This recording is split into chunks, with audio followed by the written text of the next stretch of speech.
Warning: resin is a toxic material and extremely harmful for the respiratory system when airborne during sanding, grinding, or drilling. The dust, when breathed in, can cause short and long-term health problems, including cancer. Please use a particle or dual organic respirator. Thank you. Hello and welcome to another modelling video. Today we're going to continue with the YF-19 resin garage kit tutorial. We're going to be washing and drying each individual piece. What you need's pretty damn easy to get. You'll find it around the household. Just a hand towel, container of water, a dishwashing sponge, and just some dishwashing cleaner. Gonna bung some dishwashing cleaner into the water, dunk the pieces in there, let it soak for a while, scrub them down, and then dry them off in the towel.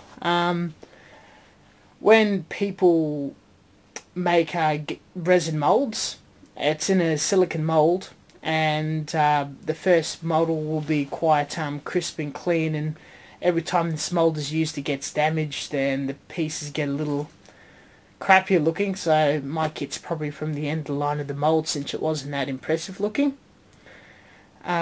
Once it's all cleaned, because they cover these molds in some sort of oil to lubricate the mold so they can separate once they pour the resin in, because the resin's quite sticky and can almost be like a glue.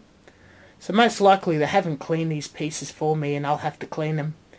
If I don't clean the grease off this kit, when I do spray the primer and paint off, it's not going to stick to the surface and it's going to rub off when I just handle the thing, and that's going to be totally bad. So yeah, let's give it a go.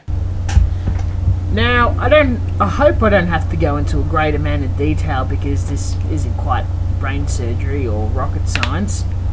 It's just like washing dishes at home, except your model pieces are a bit brittle. I prefer to put it in a container because a lot of people do it over the sink, and I'm shit scared of actually dropping any piece down the sink, and there are some extremely tiny ones in that separate bag. So you put all the big pieces separate and you sort of wave them around, let them soak for a good half an hour to an hour. And with a soft sponge, you just want to lightly scrub in every single crevice and across every bit of surface. Some people like to use a soft toothbrush. That's perfectly fine. I just didn't have a toothbrush to sacrifice around the house. If you do have second doubts, you haven't quite cleaned everything, or it hasn't soaked well enough, after you've cleaned it, you can give it a second scrub, third scrub, as long as you feel good about it. I've also got a second container of water. This is just how I do it, where I soak it in normal water outside the soap, and that just helps get the suds off and leaves any, a lot of oil goes in the actual soapy container, so that just sort of dilutes everything down, and I give it a bit of a dry rub to get any suds off.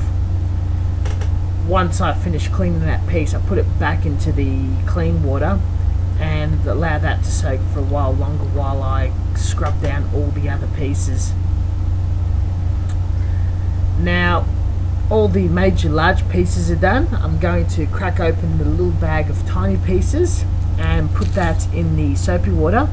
Now this stuff is so tiny I can't scrub it with a sponge or a bloody toothbrush, so I'm just going to mix it around a bit and let it soak for an hour, and then I'm going to put it in the fresh water, rub it down with the towel, put it back in the fresh water, and repeat a couple of times over. Once that's done, and you dry everything down, and you leave it on the towel to air dry for about 20 minutes, half an hour. If you don't feel air drying is required, that's perfectly cool. And that's generally your process. You want everything to feel nice and smooth and sort of just hard. You don't want to feel any slipperiness or lubrication. That's it. Thank you for watching, and until next time,